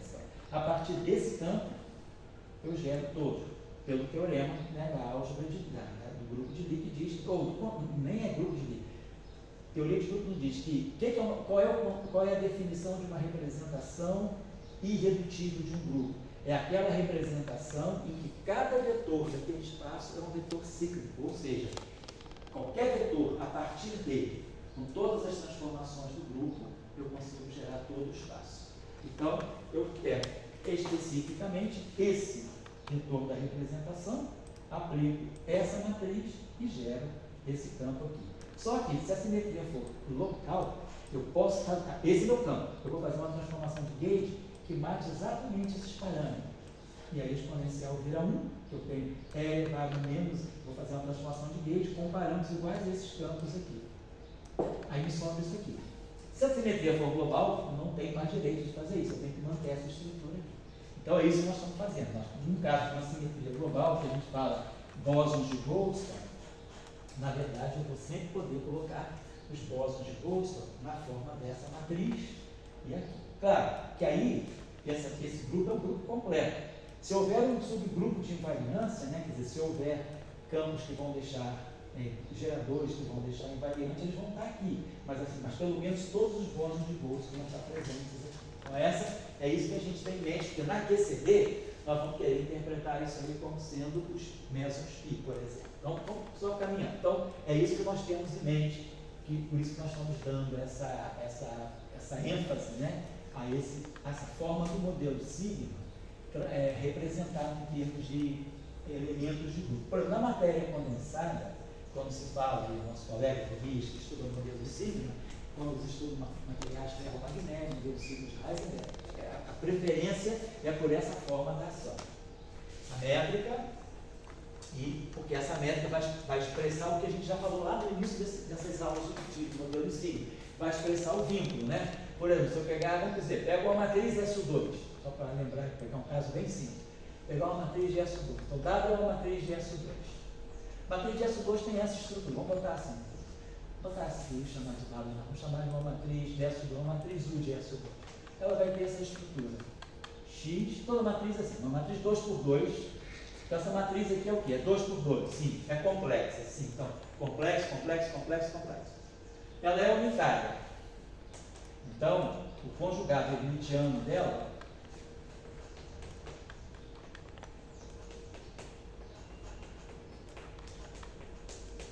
é a sua inversa. Mas quem é o U menos 1? O U menos 1 é 1 sobre o determinante, né? A inversa de uma matriz 2x2 é só dividir pelo determinante e colocar aqui, como lembro bem, coloca aqui o W, aqui menos Y, aqui menos Z e aqui o X. Vamos multiplicar, vai ficar XW menos YZ, vai dar 1 menos XY mais XY dá 0, ZW menos ZW dá 0 e menos YZ mais XY. Vou pegar isso aqui vezes a segunda, ficar melhor, WX, exatamente. Então, isso aqui é a forma geral de uma matriz 2x2 invertida. Só que no nosso caso a matriz é unitária, SU especial. Determinante é 1. Então, determinante é 1. Então, sai fora. Então, essa matriz aqui, então, X star é igual a W, ou seja, W é X star, e o Z star é menos Y. Z star é menos Y. Então, ou seja, Y, ou Z star, o Z é menos Y star. Então, a matriz S2 ela vai ter sempre essa estrutura geral. X, Y, menos Y star, X star. Claro, com uma restrição. Não é qualquer matriz com essa cara. Basta que eu tenho que ter o determinante dela é 1. Então, módulo de x ao quadrado mais módulo de y ao quadrado igual a 1. Como o x é complexo e o y é complexo, eu tenho alfa 2, que o x seja alfa mais i beta. E o y seja gama mais i beta. Então, vai ficar alfa 2 mais beta 2 mais gama 2 mais delta 2 igual a 1. Então, se eu escrever qualquer matriz dessa forma, complexa, com essa relação entre os componentes reais e os complexos, eu tenho uma matriz de SO2, certamente. Agora, o que essa matriz SO2 está me dizendo? Que desses 4 parâmetros, apenas 3 são independentes, que é o que a gente sabe do grupo SO2, né? Uma matriz de SO2 tem 3 parâmetros reais independentes. Esses parâmetros podem ter, são 3 parâmetros reais independentes e que podem ser, por exemplo, associados a um ângulo de rotação e uma fase. Posso escolher, tem várias maneiras de representar. Posso ter um ângulo de rotação, por quê? Porque SO2 está dentro de SO2. SO2 é a rotação do plano, então eu tenho um ângulo, eu posso identificar um dos parâmetros como sendo um ângulo de rotação. E aí me sobram 2 parâmetros reais. 2 parâmetros reais eu posso associar a uma fase, né? Então, 2 parâmetros eu vou associar a uma fase, porque a matriz vai ter essa estrutura, né, bem definida aqui. Eu poderia pensar, por exemplo, que alfa 2 mais beta 2 faz 1 cosseno, gama 2 mais delta 2 faz 1 seno, cosseno ao quadrado mais seno ao quadrado é 1, e posso botar uma fase e menos a fase complexo e a fase complexo conjugado. Bom, então eu só quero dizer o seguinte, a matriz SO2 tem essa estrutura, ela tem então esse parâmetro alfa, por exemplo, né, ele vai ser mais ou menos raiz de 1 menos beta 2, menos gama 2, menos delta 2. E aí, quando eu expandir essa matriz aqui, então se a gente abrir essa matriz aqui, deixa eu apagar isso aqui. Então nós já sabemos, essa matriz aqui, alfa mais beta, gama, vamos botar assim, deixa eu botar a matriz agora na forma que eu tenho ela aqui. Essa é a matriz SO2. X, Y, menos Y star, X star. Estou colocando isso só para poder fazer o máximo de conexões possíveis, né, com o que nós estamos fazendo, para poder ficar bem claro assim. E a estrutura de grupo ela define muito a forma desses modelos. Então está aqui. Então, por exemplo, se o x for alfa mais beta, eu posso escrever essa matriz assim: alfa vezes a identidade 1, 0, 0, 1. Então vai ficar alfa aqui, o alfa aqui.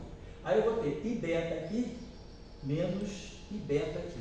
Aí eu boto i em evidência, boto beta e boto aqui a matriz 1 menos 1, que é a matriz sigma z de pau.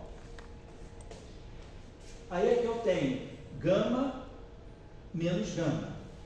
Então eu posso botar aqui um i, gama, aqui eu tenho gama. Então eu posso botar assim 0 menos i, 0. Porque isso aqui vai me dar 1 vezes g. Então eu vou botar i gama aqui. E aí esse i com esse i aqui vai ficar menos gama. Vai ficar menos gama, que eu estou dizendo isso aqui é gama mais i delta. E isso aqui é menos gama mais i delta. Então, o gama vai, se eu fatorar esse i, né, aqui vai ficar um menos i e aqui vai ficar um i. Então, é a matriz de Pauli sigma 2, é sigma y. E depois eu vou ter i delta. E aí, quando eu pegar o i delta, fatorando o i, delta vai ficar 0, 1, 1, 0, que é o sigma x. Então, a gente mostra que toda a matriz de SO2, ela vai ser a identidade mais os parâmetros de S, mais as matrizes de Pauli. Quer dizer, a álgebra de Lie está já automaticamente definida pela matriz SO2. Esse alfa é raiz quadrada de 1, blá, blá, blá. Então, em primeira ordem dos parâmetros, isso aqui é 1. Isso aqui vai ser ordem parâmetros ao quadrado. Alfa 2, delta 2, gama 2, delta 2. Né? Então, se eu pegar em primeira ordem e fizer a aproximação infinitesimal, eu tenho a matriz identidade. Então, eu coloco sempre a minha matriz SO2 nessa forma, exponencial. Posso botar sempre um i aqui. E aí é uma questão de normalização. Boto aqui os parâmetros, vamos dizer assim, os parâmetros que eu posso chamar de, sei lá, de ômega A. E aqui as matrizes de Pauli, sobre 2. Por que eu escolho as matrizes de Pauli sobre 2? Por essa razão. Sigma A, sigma B é 2i F1 ABC, sigma C. Para ele evitar esse 2, a gente tem sigma A sobre 2. Sigma B sobre 2 vai produzir um quarto, né? E aí o 4 vai produzir esse 2. Vai ficar no final do dia, vai ficar I, F de ABC, sigma C sobre 2. Quer dizer, colocando, dividindo essa relação aqui por 2 por 2, 1 por 4 desse lado e por 4 desse lado, esse 2 cancela e sobra um 2 que eu jogo aqui. Então, as matrizes de Pauli, elas fecham direitinho essa álgebra, né, sem esse fator 2. E aí, por isso que a gente normaliza dessa forma. Então, essa aqui é a estrutura geral de uma matriz SU2. Então, se eu pegar meus campos, né, como sendo campos de SU2, agora a gente vê o seguinte, essa matriz aqui, ela pode ser escrita como nós vimos, sobre aquela forma, aqui, né? Então, alfa mais beta, então eu posso também escrever essa matriz, se eu quiser, desse modo assim, boto um campo aqui que eu posso chamar de, sei lá, posso chamar esse campo aqui de um campo, vamos confundir aqui, um campo aqui, mais I, e aí que eu posso pegar um conjunto de campos Si, escalar, sigma, sobre 2. Quer dizer, onde que, claro, né, é 1 menos o módulo de Si ao quadrado. Então eu posso escrever também, posso adotar essa notação. Quer dizer, posso escrever uma matriz de SO2 dessa forma, ou posso escrever uma matriz de SO2 dessa forma, desde que esse módulo de Si seja menor do que 1, quer dizer, esse aqui é automaticamente fixado pelos Si. Então, a gente vai, vamos dizer, adotar. Então, a gente sempre está vendo o seguinte, que eu posso jogar para esses parâmetros aqui, aqueles campos que vão ser os campos importantes. Ah, primeiro já? Eu sou 13h15, né? Então, vou dar mais 15 minutinhos. Eu quebrei dessa 3 às 4h45, depois, não, 3 às 4h30, aí o lanchinho, e aí depois até 6h15. Eu vou acabar daqui a pouco. Bom, então, só para finalizando aqui, a gente preparar para a próxima vez, aí a gente vai começar agora a construir as correntes. Vamos falar da simetria aqui, não? Então, vamos dizer o seguinte, dando uma motivação, toda a ideia vai ser preparar, toda essa preparação que a gente está usando de modelo, quer dizer, uma teoria efetiva, né? Está falando de uma teoria efetiva, por que uma teoria efetiva? Porque, sobretudo, em 4 dimensões, ela é renormalizada, a gente já tinha falado isso. O modelo sigma não linear só é renormalizado em 2 dimensões espaço-temporais. Bom, e aí, a gente vai dar essa forma de exponencial, por que a gente está optando por essa forma? Não, porque a gente quer colocar aqui, né? A gente vai colocar aqui o parâmetro, né? F, I sobre F. Vamos colocar aqui campos, aqui geradores, e a gente vai querer associar esses campos aqui a bósons de bolsa.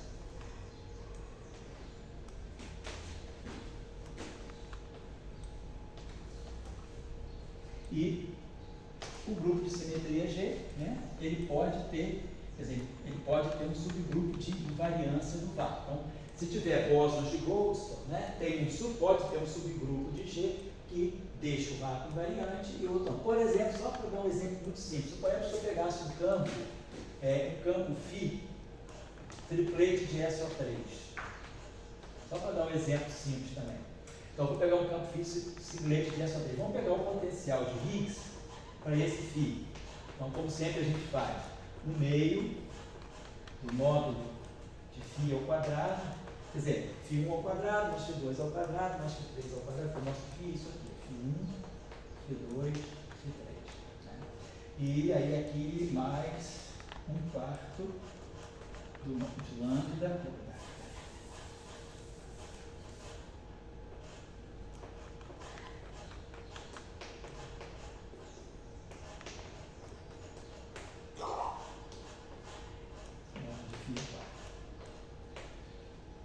Então, o μ2 negativo, então, sempre a historinha de sempre, né? μ2 negativo, aí a gente minimiza, aí a gente sabe que a gente pode achar um módulo de φ, que vai ser a raiz quadrada de menos μ2 sobre lá.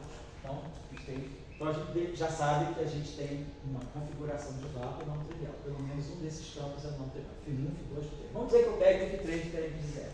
Então, vamos dizer que eu escolho como configuração de vácuos, e claro, eu tenho vácuos degenerados, eu posso ter tantos vácuos, né, quanto eu reproduzir esse valor. Posso ter o φ1, pode ter o φ2, pode ser o φ3.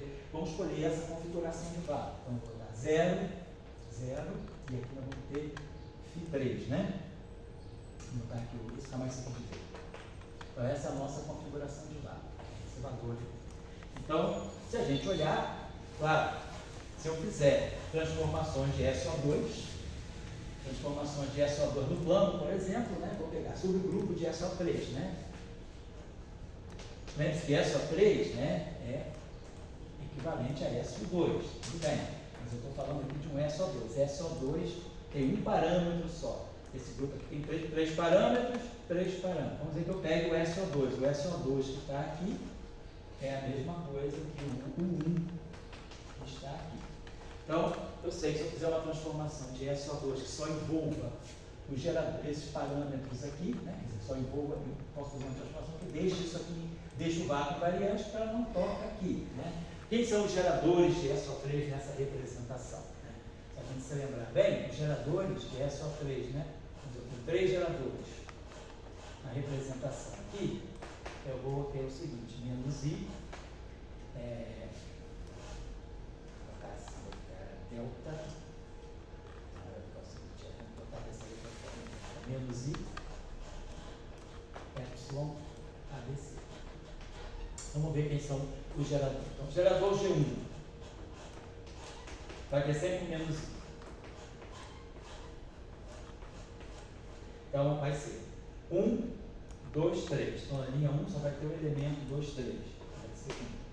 A linha 2, né, vai ser 2, 1, 3, então isso aqui é 1, 2, 3, 2, 3, 1.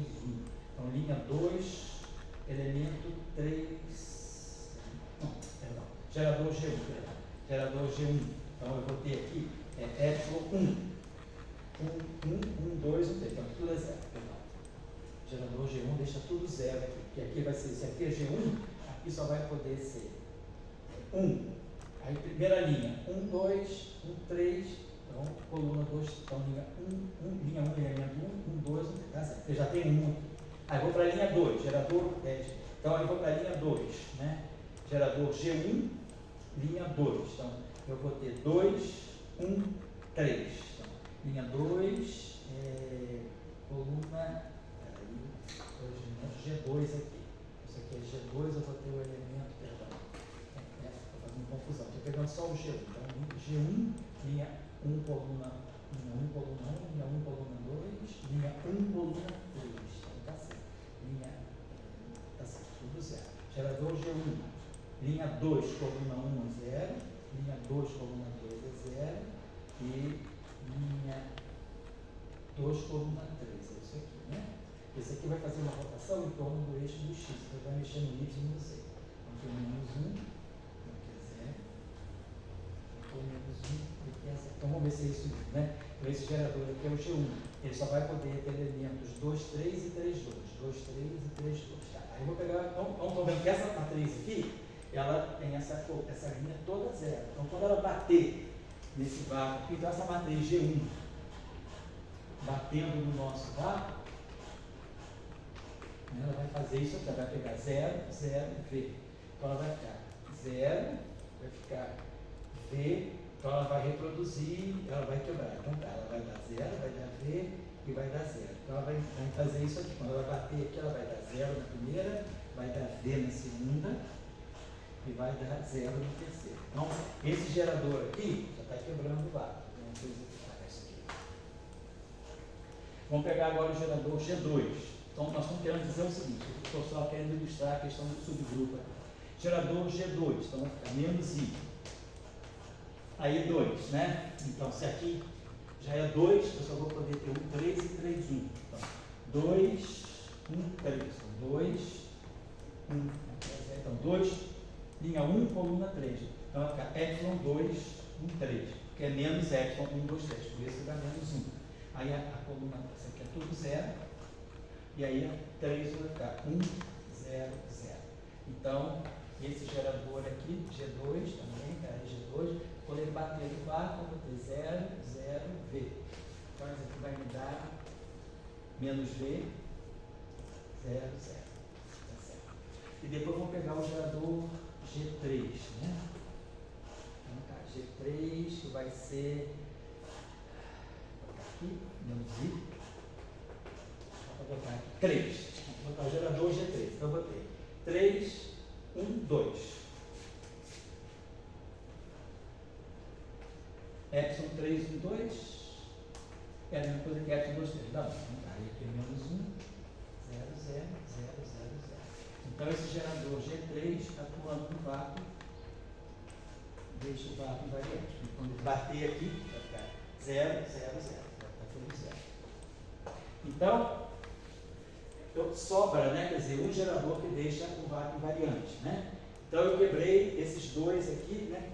Quebra no vácuo. Então, eu tenho um vácuo que não é invariante de SO3, porque eu tenho dois geradores. Então, o subgrupo de invariância é esse elemento G3. O que ele está fazendo? Essa matriz aqui, ela gera rotações no plano, que é justamente isso. Se eu fizer rotações no plano, esses dois elementos, no plano x, y, esses dois elementos aqui não mudam. Então, o subgrupo de invariância, né, é o subgrupo SO2, que tem como gerador a matriz G3. Então, eu tenho o grupo de invariância do Lagrangiano é o SO3, mas o grupo de invariância do vácuo acaba sendo só o SO2, que é o 1. Né? Um SO2 ou 1. Ou seja, eu posso também escrever isso se eu quiser. Né? Posso passar isso aqui para notação complexa e escrever isso aqui como sendo SO2 sobre 1. Muito bem. Então, por que eu estou chamando a atenção disso? Porque eu estava só dando um exemplo de que, se nós pegarmos, por exemplo, o caso de SO3 e pegar essa configuração de vácuo, então, os três geradores, né, dois deles não aniquilam o vácuo. Então, e um deles deixa o vácuo invariante. Então, eu tenho um subgrupo de invariância SO2 e quebrei a simetria através desse cara aqui. Então, a gente está dizendo que esse vácuo aqui é invariante, né? O subgrupo de invariância do vácuo é o SO2. Então, nós vamos estar falando, nesse caso aqui, se eu pegar essa situação, eu vou estar falando de um grupo, quer dizer, eu vou estar falando de um espaço que é SO3 sobre SO2. Eu tenho esse cara aqui assumindo o valor esperado no vácuo e esse aqui vai estar fazendo a variação, que é como nós fizemos agora, né? Quem que é a variação do φ, né? Então, a variação do φ é I, ômega A sobre 2, GA e J. Só que nesse caso, né, quando eu estou na representação 3, isso aqui na verdade ficou assim, variação do φA. Esse elemento de matriz aqui é menos I, F, A, Epsilon, ABC, e vai ficar assim, não tem esse homem então vai ficar assim, menos I com I da 1, vai ficar então F, A, B, C, ômega A, e aqui o φC. Na verdade é isso aqui. Que aqui eu vou botar BC. Então, é como se eu tivesse aqui. Então, vamos botar assim, FA. Vamos botar aqui ômega B, GD. E aí aqui, vamos botar C. Ômega C, GC, e aqui botar B, e aqui A. Então, tá, sobra no final isso aqui, FABC, FC. Então, quando eu colocar as constantes de estrutura aqui, eu vou ver que se eu tenho o C, né, quer dizer, o C3, né, que é o único campo que não tem, o resto tudo zero. O φ1 é zero no vácuo, o φ2, o valor esperado no vácuo é zero e o φ3 não. Então o C só pode ser 3. Né? Então se o P só pode ser 3, esse A e B só vão por isso. Aqui na verdade, isso aqui é o epsilon da etílica, que é SO2, SO3 e SO2, epsilon A e C. Então esse A e esse B aqui só podem ser 1 e 2. Né? Então, esse campo aqui, sendo diferente de zero, quer dizer, na verdade, quando eu pegar o φ1, eu vou ter epsilon 1, 2, 3, que é 1. Esse aqui só vai ser, se esse aqui for 1, esse aqui só pode ser 2. Então, esse aqui é 1, vai ficar ômega 1, vou botar ABC, vou botar CC. Então, esse aqui é ômega C, essa matriz aqui é ômega C, A, B, estou só escrevendo isso aqui de novo, tá? Escrevi isso aqui. Isso aqui é menos I, epsilon, C, A, B. Então, menos I com I dá 1, ômega C e B. Então, se a gente pegar o C igual a 1, que é o primeiro campo, a variação do valor esperado no vácuo dele, vai ser 1 aqui. Como o único campo que a gente queria o valor esperado no vácuo diferente de 0 foi o φ3, então o B é 3, o B é 3. Então, nesse caso, isso aqui é 1, então vai me sobrar ômega 1 vezes V. O φ2 vai ser 2, 1, 3. Então, vai ficar, aqui é 2, então, aqui é 3, aqui eu peguei 1 e aqui é 2. O A, aqui que é 1, o A é 1, então C é 2, tá certo. Aqui, o A é 2, então o C é 1. V. E depois, se eu pegar o φ3, como o C já é 3, aqui vai ser 0. Então, de fato, a gente tem esse cara aqui, né, que mantém o vácuo invariante. Eu vou ter essas duas configurações aqui. Então, eu tenho esses dois bósons de Goldson. Esses são os campos que vão ter comprimento de onda infinito, né, e esse cara aqui vai ser o que quebrou. Então, quer dizer, ele quebra a simetria, mas ele fica invariante. Quer dizer, a variação do vácuo dele é 0, ele é estável. O que quebra a simetria fica estável. E os que recebem a quebra da simetria, eles ganham uma flutuação, né, em torno do vácuo, que é essa flutuação aqui. Então, eu tenho esses dois bósons de Goldson. Então, quando nós olharmos para esse nosso modelo aqui, eu vou ver que, se eu chamar isso aqui φ1, φ2, φ3, o φ1 e o φ2 são os bósons de Goldson, e o φ3 é aquilo que dá a quebra da simetria. Então, eu vou ter um modelo que é SO3 invariante na ação e SO2 invariante, deixa o vácuo invariante, é só um SO2. Então, é isso que a gente está fazendo. Só para terminar, né? Então, é nesse sentido que eu estou assim, querendo insistir que essa representação do modelo sigma é mais interessante para quem, vamos dizer, trabalha em física hadrônica, no caso daqui é CD a baixas energias, como nós vamos ver. Só para finalizar aqui, fazer o seguinte: se nós pegarmos a nossa ação, vou botar assim, vou escrever, não vou escrever mais o F sobre 2, F2 sobre 2, nem get, vou botar direto a pergunta Lagrangiana. Nós temos isso aqui, colocamos esse traço de dW, esqueceu o índice mínimo, dW, isso aqui foi a nossa ação de partida. Se nós fizermos, então, isso aqui, vamos dizer, essa matriz seja de SUN, então W é uma matriz de SUN, vamos pegar agora o caso geral, SUN, né? Depois, na hora da PCD, nós vamos particularizar para SU3. Então, esse W aqui é SUN. Vamos pegar, se eu fizer uma transformação, W', que é uma transformação, vamos chamar aqui, de SUN pela esquerda. Aqui é a matriz SUN. E aqui uma transformação de SUN pela direita, né? Então, eu vou ter que, se eu tirar o dagger disso, né? W' dagger vai ser o right dagger, W dagger, o left dagger. Lembrando que essas matrizes aqui, essas transformações de simetria são globais, né? Então, a dependência do tempo e da posição está sempre no dado. Essas matrizes são matrizes constantes no espaço e tempo. Tá aqui.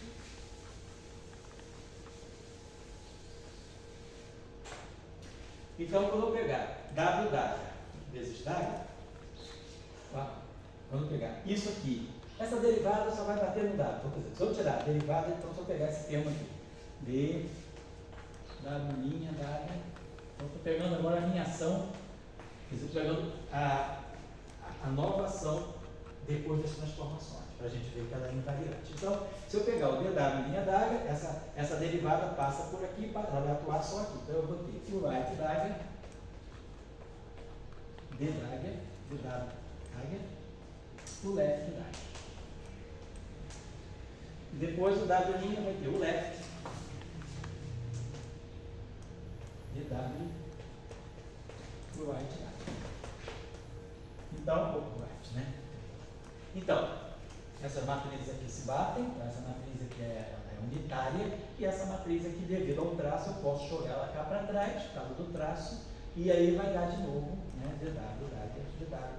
Então, essa ação desse modelo sigma, o modelo sigma, né, nesse caso, com a matriz, né, quer dizer, com o campo matricial W pertencendo a SON, ele tem duas simetrias. Ele tem uma simetria SON esquerda e tem uma simetria SON.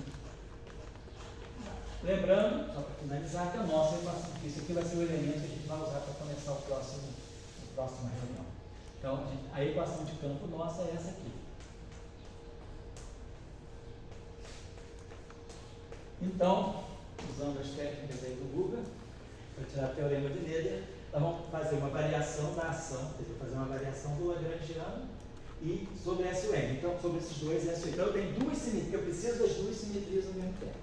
Então, esse modelo é o que a gente chama de modelo left-right invariante. E vamos ver qual é a consequência disso. Só para finalizar, realmente só queria colocar aqui a parametrização que nós vamos adotar. O nosso SUFN, né?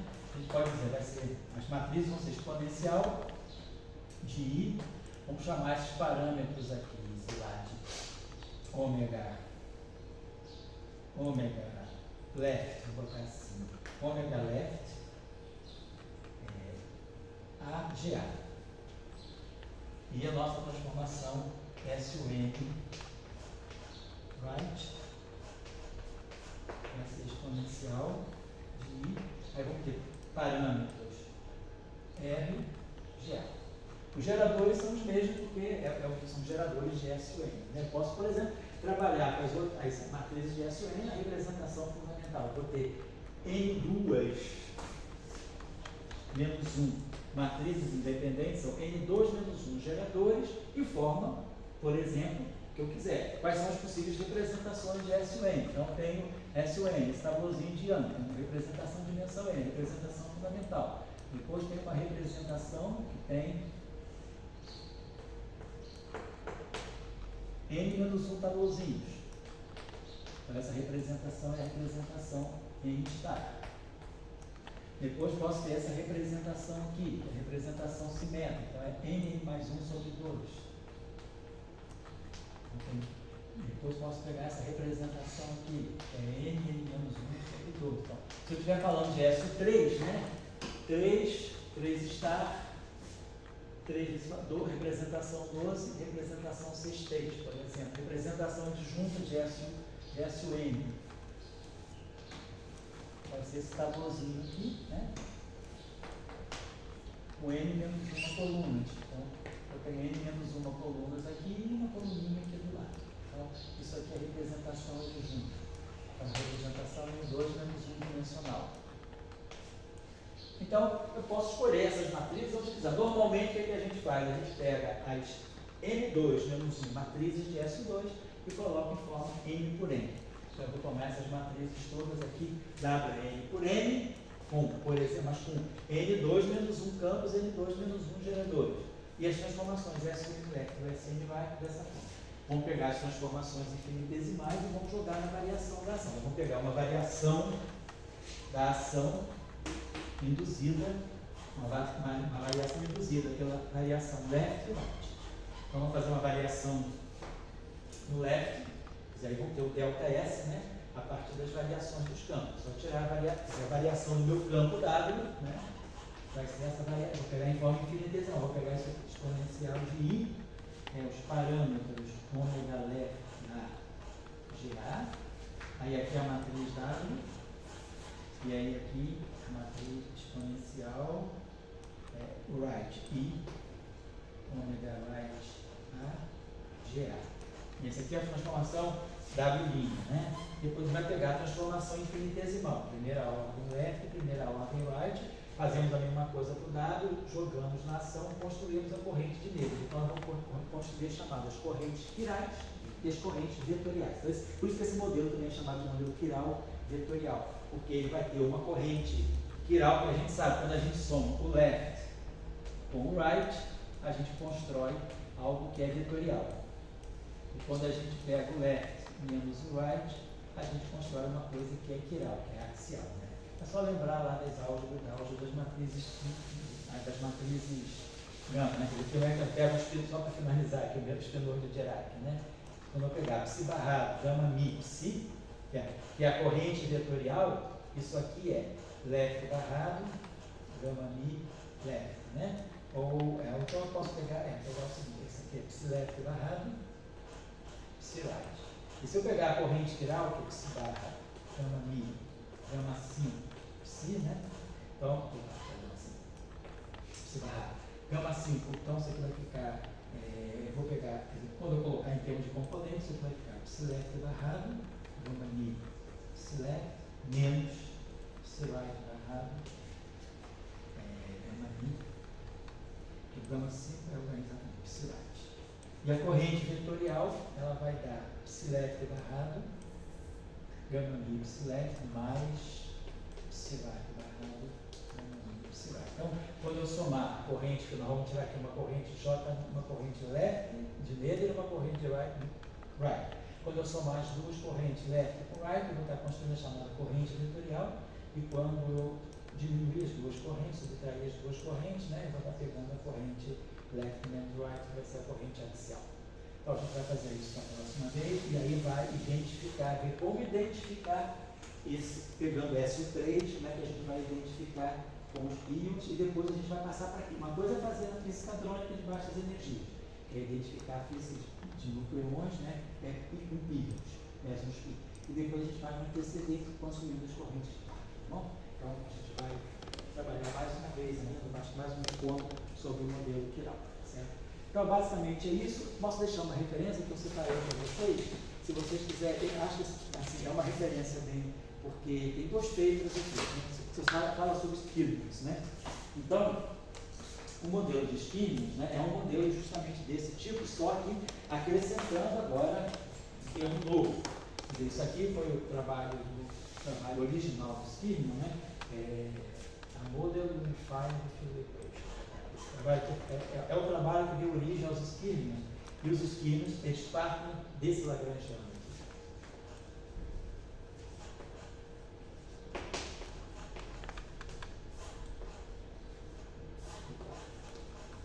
Field Equation. É very stable.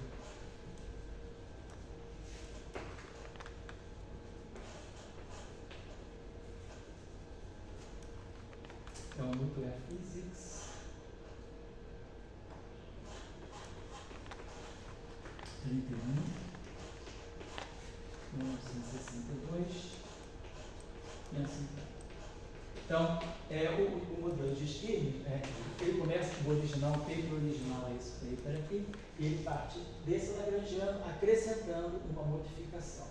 E depois tem um trabalho que eu achei interessante, eu não posso deixar com vocês, eu acho assim, para efeito de revisão, quem quiser ter uma olhada assim, mais panorâmica, né? O paper se chama What Exactly is a Kernel?